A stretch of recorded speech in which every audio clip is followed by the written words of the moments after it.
Many people say farmers resist change. This is not our experience at AGRA. Of the 9 million smallholder farmers we support, 90% have adopted one or more technologies within one season. Across sub-Saharan Africa, around 70% of the population works in agriculture.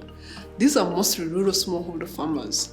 While they produce 80% of the food the continent eats, these farmers are among the poorest. For Africa, agricultural growth is still the best means of fighting poverty. There are lots of studies that have shown that growth coming out of the agricultural sector is 11 times more effective at reducing poverty than growth coming out of other sectors. How then can we unlock the potential of Africa's smallholder farmers? Two things stand out for me. We can help them access capital efficiently and promote enabling policies. Africa is not short of labor or land, but there is insufficient capital. Agriculture receives less than 10% of lending. Less than 5% of global investments went to food and agriculture SMEs over the last 10 years. We need to change this dynamic to build a more food-secure continent. As a result, African smallholder farmers do not have access to the same inputs, support, and technologies that farmers in other parts of the world have. AGRA, the organization I lead, was founded by Kofi Annan in 2006, concerned that smallholder farmers were being left behind by the rest of the world. Since then, AGRA takes a three-pronged approach to this problem. We are working with the governments across Africa to prioritize agriculture, supporting the enabling environment to benefit smallholder farmers.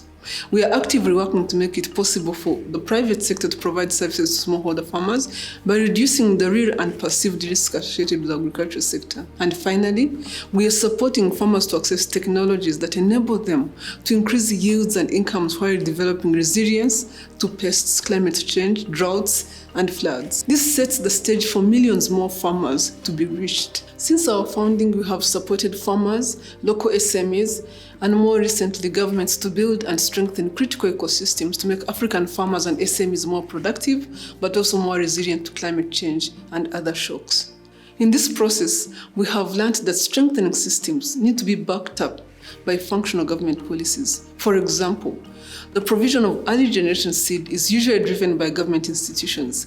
If they aren't functioning well, it makes it impossible for the private sector to function and farmers to access improved varieties of seeds. If markets don't function, farmers' produce cannot be stored, sold, or processed, and the adoption of improved technologies really makes no sense to farmers. They quickly revert to subsistence farming, which perpetuates the poverty cycle. If these things that we need to drive agricultural transformation at scale are not in place, the sector simply stagnates. Let me paint for you what we are looking for when the agriculture sector is successful.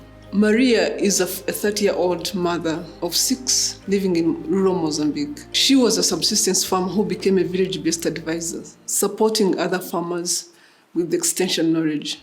She used to buy maize at the market because she was not able to grow enough to feed her children. Thanks to AGRA's support, not only can she grow enough maize for household consumption with surplus to the market, she has moved from being a village-based advisor to an agro dealer. She has a business. There are millions of smallholder farmers like Maria. What can we do to support them? AGRA has learned the hard way that if you're going to be serious about pulling farmers out of poverty, you need to support governments to do their job. This means support to capacity issues that ministries and public institutions face.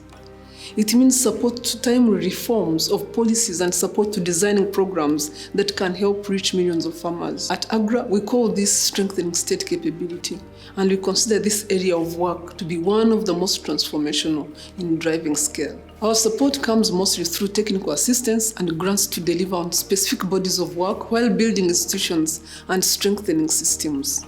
We have developed a number of strategies that make capital more accessible to farmers while delivering incentives to the private sector to invest in smallholder farmer systems.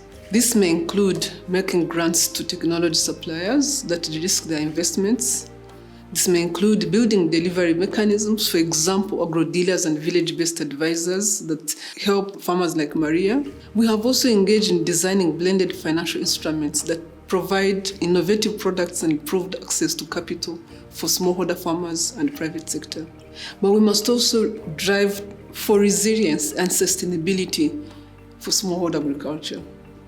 African farmers are stewards of our land. As climate change hits home on the continent with increasing severity, smallholder farmers need to improve their efficiency in the use of resources. For example, in semi-arid areas of Kenya, AGRA is working with governments and the private sector to conserve, protect, and enhance natural ecosystems. We're encouraging activities that reduce exploitation of natural resources through expansive agriculture. With the judicious use of appropriate fertilizers and with the right seeds, farmers are able to triple or even quadruple their yields. Ending hunger is a solvable problem, especially if we work with millions of smallholder farmers that are currently producing 80% of the food that is eaten away from the farm and 64% of the food that we are eating in cities. If we empower smallholder farmers to achieve their aspirations, they will attain food and nutritional security, they will steward the environment, and they will send their children to school. If African smallholder farmers become prosperous, they will change the continent forever. So join us as we strive to achieve agricultural transformation on the African continent. Thank you.